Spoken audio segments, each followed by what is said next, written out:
Hey crafty friends, Christina here with you from SunnyDay Memories. We are going to be creating another project with the Stamp of the Month from Close to My Heart for March, the Just Chicken In set, and we're going to focus in on this newly hatched chick here. And we would be remiss if we did not do an Easter project with this cute set. And so I am bringing back a classic. This is a cute little Easter basket, super easy to do. You can do it just very simply, or like we're going to do this week, we're going to go ahead and do a couple techniques with it. We're going to use one of our new embossing folders and do some embossing, some sanding, since we have that fun white cord to our cardstock, and show off that. We're going to do some paper piecing with the chicken and the egg just to add some more color. So you'll notice that with the basket, I kept it kind of a muted color using our Acorn, and then I had the focal point here be where all the color pops. So let's go ahead and get started. Actually, if I kind of put this on the side, you'll be able to see it better. So I did mine in a 6x6 size. I think this is a perfect size to hold some candies in it. You can go larger, smaller. You're always going to keep it a square, because then we're going to go ahead and we're going to score it into thirds. So because this is a 6x6, we're going to go ahead and do scores at 2 and 4. So I'm going to just do this with my paper trimmer, and my bone folder. If you have a scoreboard that you want to do it with that, you can certainly do that. So I'm just doing 2 inches and then rotating to do 2 inches. Or you can do it, now we're gonna rotate it 90 degrees. Or you could do it like this, where you go 2 inches and then go over to 4 inches. I just do a lot of rotating because I find if it gets longer than that 6 inch and I have to bring the arm out, I just would rather do it on the sturdier side here without the arm. And so I just have gotten into the pattern of always doing it rotating it, just like I did the first part. Okay, so now you'll see you kind of have almost like a tic-tac-toe pattern here. And what we're going to do is we are going to cut along the 2 lines here up to that first score line, and we're going to do a parallel one directly across here. And so if you want your lines to be perfectly straight, you can put it back in your paper trimmer here like this, and if you have the wire in your paper trimmer like I do, you can use your wire, and you're going to simply use the side here to see that you're going up 2 inches.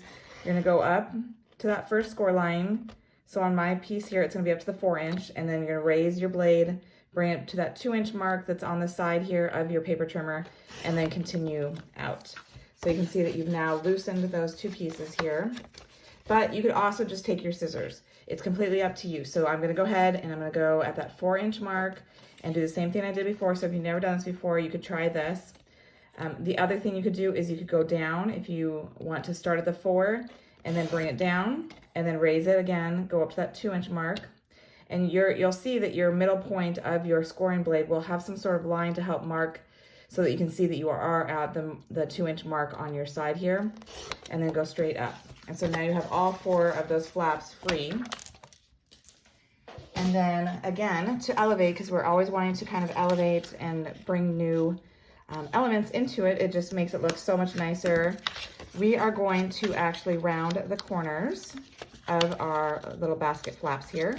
But first I am going to go ahead and just fold on all of these score lines. You can use your bone folder or just use your fingers to get a nice fold so you kind of know where everything goes. And so just so you can kind of see what's going to happen is we're going to bring these 2 side corners inward, and that is going to make the basket shape. And the nice thing about this is you can go really tight to have a tighter basket, or like mine, it's kind of wider, it spreads out more.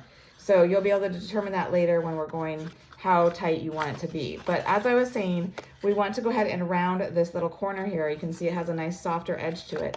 So what I recommend is if you're using a corner rounder is you go upside down so you can see exactly what you're doing. Make sure you've got that point of that paper in there, and then go ahead and cut it. So you're gonna do that on each piece, each corner. So if it helps you, keep putting them together so you can kind of see what it is that you're doing, so you know you're cutting the right corner. And then rotate, and again, so it's going to be like this. So you're going to want to do this upper corner here, slide it in there so you can see it. I just think this trick of having the punch be upside down so you can see exactly what you're doing is just really helpful. Okay, so then what we're going to do is we've got 4 pieces I've cut of the light Acorn. So if you're not aware, our cardstock, the true color is always the darker shade. So the Acorn here is the darker on the right hand side, and this is the light of that same paper. So you get 2 for 1 kind of with our cardstock. So I'm doing the light side of it, and then I'm going to just do a little corner round on one corner of each piece. So that way it will be ready to go onto that square that I'm decorating. And then we are going to go ahead and pop this into, this is our new Swiss Dot embossing folder, and all 4 of these pieces will fit in at one time. Just make sure that the colors are all the same, so you have all of them light, so you don't want to have like too light and then too dark, because then you'll have the embossing difference, which is okay, because you could have them, because you're basically, move this upward, you have 2 on this side and you have 2 on the back side. So if you did mess up, it wouldn't be the end of the world, because people can only see one side at a time, right? So no big deal there, but I did want to just point that out. So I'm going to go ahead and run this through my machine, and then we'll be right back to go on to the next step. Okay, so then I have taken them out, and you'll see that they've got this nice raised edge then to the piece. And so I've gone ahead with 3 of the 4, and I've already sanded them, because the awesome thing about our cardstock is it's got a white core to it, so that allows you to do a couple different techniques for distressing, and one of them is sanding, and I think it looks so awesome. It just gives it a really fun pop. So as you can see here, it's raised, and that's the portion you want to rub over. And as you rub over it, it goes ahead and exposes that white core. So you could use an emery board, or this sanding block is an old retired one that we have, but you could get sanding blocks like at Home Depot or Lowe's and do the same thing. And you don't have to do this if you don't like this technique. You could just leave it raised and embossed as it is. And then I'm just going over the edges just to kind of bring out that white core along the edge as well. Okay, so now I've got all 4 pieces done. And if you wanted to, if you didn't want to go this step of having to do the embossing and then the sanding, you could just cut pieces for a pattern paper to put on here. And you're just going 1/4 of an inch down. These are 2 by 2, so these are 1 3/4 by 1 3/4. So then we're just going to go ahead and glue these on to those 4 outer panels. And you're just going to line it up. You're going to find where you have that rounded corner and then center that on there. And do that with each of those 4 corners, so that you've got this nice look to it. And then our final one. Okay, so now that we've got this done, then the next thing we're going to do is our handle. And so with our handle, I have taken another piece of the Acorn, and this measures 3 1/4 wide and it's 8 inches long. So because I want this to stick really good, I'm going to use some score tape. You can use some other strong adhesive. I would just recommend that it is like a tape adhesive, so that it's not a liquid one, just because the liquid one won't hold as quickly. It doesn't have the immediate hold, and sometimes you want that immediate hold, especially like when I'm doing 3D projects like this. I do find that I like the score tape a lot. So what you'll notice is I put the score tape there in the middle. It does not matter if you have too much on there, because it's going to be covered either by the handle or by these side panels that are going to come inward. So what we're doing is we're going to go ahead and take and put our strip here, this 3/4 inch strip, just eyeballing it about halfway down and then halfway between the sides, 2 sides here. So that way we can go ahead and rotate it, and we're going to do the same thing on the other side. See how that handle's then going to come into play?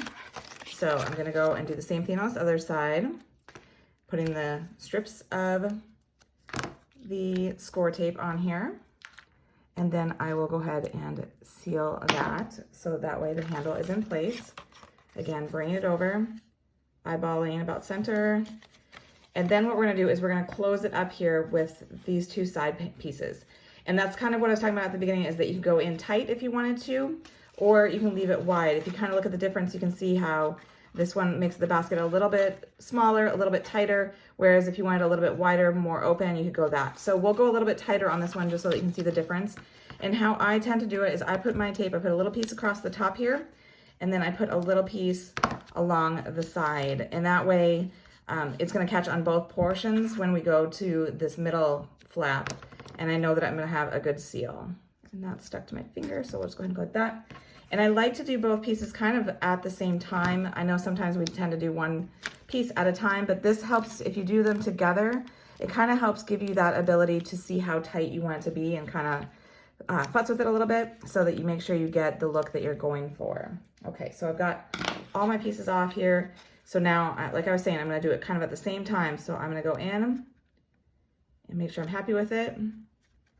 And what I'm trying to kind of do is center this strip here in between this opening as best as I can, so that I like how it looks. And then I'm just going to go ahead and push down. And so then you can see it's got a nice form to it. And I'm just gonna simply do the same thing on this other one, where I'm gonna go in and I'm gonna put a little strip here, a little strip here on each sides, and then go in. So I've just finished putting this other piece together. So both sides are now glued, and so you can see the basket stands up by itself. It's got a great form to it. So you could completely stop here, put some grass in it, put some candy in it, and it could be just like this, super cute, just as it is, right? But we're gonna go up a step here, and we're going to add in some color. I'm using our new mix-in paper pack, and I cut out a circle with the leaves here in the sage, so that way I can kind of have a grounded background here for my little chick. I have gone ahead and stamped in our Intense Black, the chick, on White Daisy and die cut it. And then I did the same image on the honey butter pattern in there, so that way I can cut out the chick and I'm gonna paper piece it. And I did the little egg portion. You'll see I didn't stamp the whole thing because I wasn't gonna waste all of it, because I knew I wasn't gonna use a periwinkle chick. But if you thought you might use the periwinkle chick, you could stamp the whole thing and you could use it for 2 different projects. So it seems like it would be harder than it is to go ahead and cut this out. It actually is incredibly easy. The hardest part is the egg, and truthfully, because it's a cracked egg, it does not need to be perfect, so it kind of works in your favor. So I start right by the beak, and I am just cutting right outside all of the fuzz here, because all you really need to do is just get that formation, kind of a halo effect around the fuzz. And because this is the part that you want to have that color for your chick. And this is what's going to be glued onto the White Daisy. And so it's not super hard fussy cutting in terms of things that you could cut out, because it doesn't need to be precise, and because it has kind of that fuzzy appearance because of the feathers on the little baby chick, it is so easy to just trim this out. All right, so now we have the body of our little chick, and so then we need to just do the eggs as well. And these ones, same thing, where I kind of just go on the outside edge. Oh, sorry, I'm kind of pulled outside of the camera here. And I am going to go ahead and cut as close to that line that I can without cutting it away. And then this gives it just a nice color for the egg. And you could just leave the egg white as well, but I thought it was fun to bring in that color. And so then I'm gonna go ahead and finish cutting out the second one, and then we're going to go ahead and piece it together. Because I worry that I was not looking up at my camera when I was cutting out the little chick, I wanna make sure you guys saw how I did that. So I stamped another chick, not the same exact one, but this will still give you the idea. So it's very tricky to cut underneath the camera and not have the same vision that you would have otherwise. So I'm going up, and then I'm going around the beak, because the beak we're gonna color in. And I am just cutting to the outside of all that fuzzy feathers. And so you can go pretty quick after you get past that beak portion. It's the beak that you have to be careful of. But the rest of the body on all of these chick images, same concept, where it's got the fuzz, so you can just kind of do that halo effect, cutting around it. And then just kind of cut off the little legs there, because you don't need those. And then you've got the cute little chick body, okay? So hopefully that helped better. I apologize if in the first time I just worried that that's what I'd done, so I want to make sure you did see it. So then I'm going to just take a marker, our orange Spectrum Noir, and I'm going to color in the beak, and I'm using the light side here. And then I'm going to add a little bit of the dark color on the feet, because I want to just have it be slightly different than the beak, but I am going to go ahead and just color it with the light shade first. And just going like little dots here, just to make sure I don't color outside the lines. And if I do color outside the lines on the egg, it's okay, because onto the egg there, because I will be putting the piece on there, so I won't even notice. And so then, like I said, I'm just adding a little bit of the dark here along these stamped portions that are a little bit darker, just to give it a little bit different of a look. And then I can always go back in if I want to with my light and color over it, but I'm just gonna leave it as it is. And then I'm going to start putting my cut out images onto the White Daisy one, which I think is so fun because it adds extra dimension and extra color. And so then you just line it up exactly where the other images were stamped there on the White Daisy. And it gives you more depth there and more texture. I think it's such a fun and easy technique to do. And then you don't have to worry about coloring. I mean, we did color the beak and the feet, but that was so minor. And so then you just go in, line that up with the beak and the feet, and there you have this cute little chick that's all colored. So I wanted to have him raised, and so I did take some of our 3D foam and put that on the back here. So I'm doing 3 little pieces on him to make sure he stays nice and stable. And I'm just gonna put him on the sage circle, just so he's not totally floating out there. It kind of gives a little background, and it's gonna just go right here onto the basket side. And you could look at the 2 sides of your basket, and if there's one side that you like better, you know, do that. Just figure out, you know, feel free to always test it because, you know, it's completely up to you. Since you're covering one of the sides, you might as well cover up the side. Oops, actually I don't want this one raised too. I just wanted the one side. So I'll just stick this back here for later. Sorry, I guess I can't talk and do the 2 things at once. Okay, so, but yeah, I was just saying, definitely if you have one side that you like better and you want that to show, use that side. Or if you want to cover up something that you've messed up, you can cover it up with a circle. So always kind of be thinking about those things when you're putting projects together. Okay, so I'm just removing the backing, and I am using the score tape again because I want it to have a nice strong hold, especially because with the embossed, it is more raised, and so it's more likely to maybe not stick as well. And I'm just kind of centering it on there. And then final touches are, I'm taking some twine. I've taken 3 strands just so it's a little bit thicker. I have 1 thick and 2 thin pieces here. They're 12 inches long. And I'm going to go here in the handle.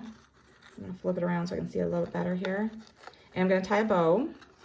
And the 12 inches is definitely more than you need. You're gonna trim away a lot. So if you don't like to waste your ribbon or your twine, you could go less. This helps you have more to work with when you're working with your bow. And then get your bow how you like it, and then trim off the ends. I'll probably futz with mine a little bit more. And then the final touch is I took some of our white dots. I love these because they're nice and flat, but they add nice dimension. And let's see, I'm going to use a medium size here. Let's see, put one over here, another medium, and a small. Okay, just to kind of tie in with the dots of the embossed dots there. And again, it gives some more dimension and a little bit of shine.